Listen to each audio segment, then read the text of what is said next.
오늘 말씀의 제목은 복음의 비밀을 알면 복음 전파가 기쁘다. 복음의 비밀을 알면 복음 전파가 기쁘다라는 제목으로 함께 은혜를 나누려고 합니다. 전도는 억지로 하는 강제 노역이 아닙니다. 전도는 복음의 비밀을 깨달은 자가 그 가치를 깨달아서 자발적으로 하는 것이 전도입니다.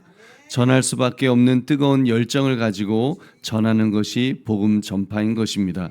이 복음 전파의 사명을 하나님께서 복음의 비밀을 알려주시며 믿음의 사람들에게 맡기셨습니다.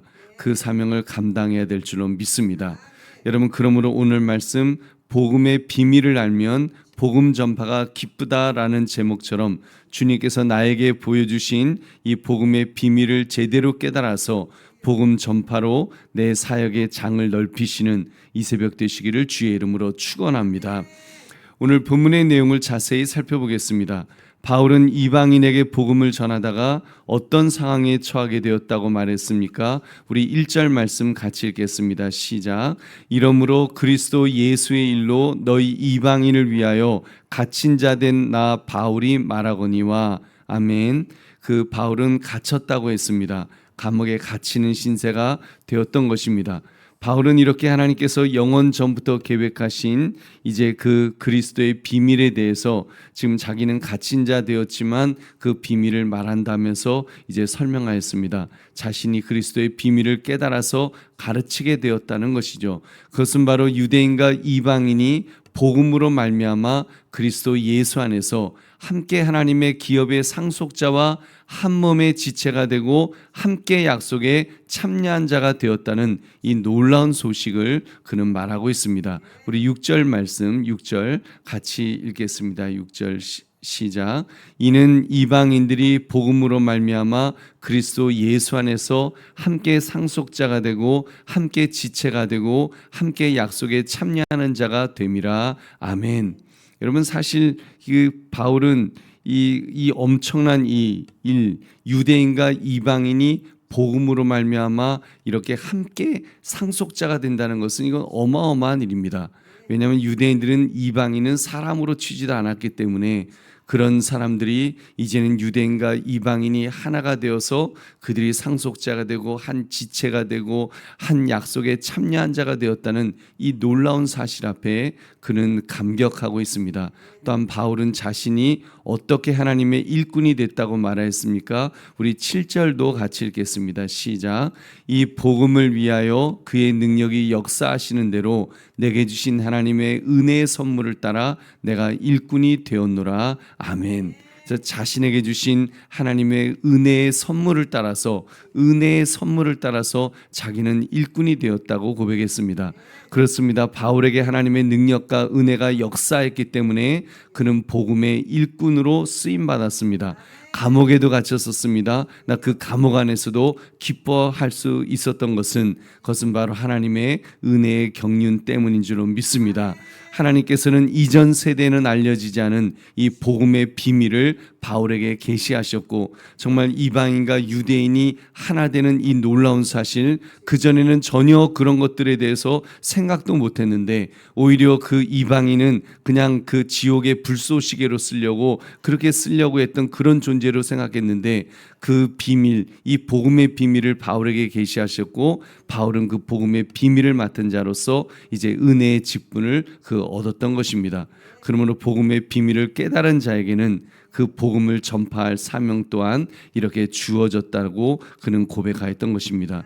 우리 보배는 성도님들, 복음의 비밀을 깨달았기에 현재 겪는 고난보다 복음을 전파하는 기쁨이 크다는 이 바울의 고백을 들을 때 여러분은 무엇을 느낄 수가 있습니까? 여러분, 복음이 이방인들조차도 기업의 상속자가 되고 지체가 되고 약속에 참여하는 자가 된다는 것을 깨달을 때 무엇보다도 가장 값진 일임을 그는 깨닫게 되었던 것입니다. 여러분, 사람은 가치 있는 일을 할 때 기쁨을 느끼게 됩니다. 보람 있는 일을 해야 살맛이 나는 것이 아니겠습니까? 여러분, 그렇게 볼 때 복음의 비밀을 깨닫는 자로서 복음을 전파하지 않을 수 없었습니다. 이 복음 전파로 놀라운 역사가 일어나는 것을 알기 때문에 기뻐하고 또 기뻐한 줄로 믿습니다. 이 복음 전파야말로 우리 인생의 최고의 가치인 줄 믿으시기 바랍니다. 우리 보배로운 성도님들, 오늘 말씀을 나의 삶에 적용해 보시기 바랍니다. 여러분, 살아오면서 물질과 건강, 직장과 자녀라는 이 옥에 갇혀서 복음의 일꾼으로 쓰임받지 못한 적이 있었다면 여러분 언제였는지 한번 자신에게 질문해 보십시오. 여러분, 목회자들 중에, 목회하는 중에 어떤 성도님들을 보면 굉장히 안타까운 그런 경우가 있습니다. 굉장히 잘 준비되어 있고 정말 저분이 저 믿음을 가지고 조금만 섬기면 정말 하나님의 은혜가 넘치고 하나님이 정말 사랑하는 그런 존재로 살아갈 수 있을 텐데, 근데 그러질 않는 것입니다. 바쁘다는 거예요. 자녀 때문에, 직장 때문에, 어떤 일 때문에 지금은 너무 바쁩니다. 자녀를 키우느라고 이제 취직한 지 얼마가 안 되어서 또 아이들이 대학을 가야 되기 때문에 이런저런 이유 되면서 쓰임 받아야 될 적기를 놓치는 그런 사람들을 보았습니다. 얼마나 그 안타까운지 모릅니다. 그런데 그런 분일수록 나이를 먹었다고 해서 모든 조건이 갖추었다고 할지라도 이 쓰임 받지를 못합니다. 자녀를 키울 때는 자녀를 키우느라고 바쁘다 그러고, 자녀 다 크고 나면 이제 손주들 이제 키우느라고 또 바쁘다 그러고, 결국은 나중에는 이제 몸이 아파서 이제는 못한다 그러고, 결국은 쓰임 받지를 못합니다. 여러분, 쓰임 받지 못한 이유는 그 자신을 드리지 못하기 때문이겠죠.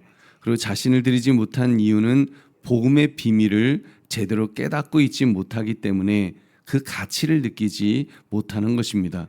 여러분, 이런 점에서 복음의 비밀을 아는 것이 중요합니다. 그리고 복음의 비밀을 아는 방법은 성령님께서 깨닫도록 해주셔야 됩니다. 여러분께서 은혜를 사모합시다. 주여, 복음의 비밀을 풍성히 깨닫게 하옵소서. 그리고 내가 받은 은혜를 다른 사람에게 전하는 복음 전파의 사명을 가지게 하옵소서. 이렇게 간절히 소망하면 하나님께서 채우실 줄로 믿습니다. 우리 보배로운 성도님들, 이 복음의 비밀을 깨달읍시다. 성경 말씀을 통하여 그 놀라운 비밀을 우리가 깨달아야 합니다. 그렇게 받은 은혜가 충만할 때 그 복음의 소식을 전할 수 있는 줄로 믿습니다. 때를 얻든지 못 얻든지 전할 것입니다. 특히 내 가족과 친구, 이웃에게 전해야 될 것입니다. 하나님께서 내가 가장 밀접하게 접근할 수 있는 사람들, 여러분, 그들이야말로 하나님께서 나로 하여금 복음 전파하도록 맡기신 영혼인 줄 믿으시기 바랍니다. 그래서 사명감을 가지고 전합시다. 깨닫게 하시는 분은 우리 하나님이신 줄로 믿습니다. 여러분, 그러므로 복음의 비밀을 알면 복음 전파가 기쁘다라는 제목처럼 복음 전파의 기쁨, 이 한 영혼이 구원받는 기쁨을 충만히 누리시는 저와 여러분 되시기를 주의 이름으로 축원합니다.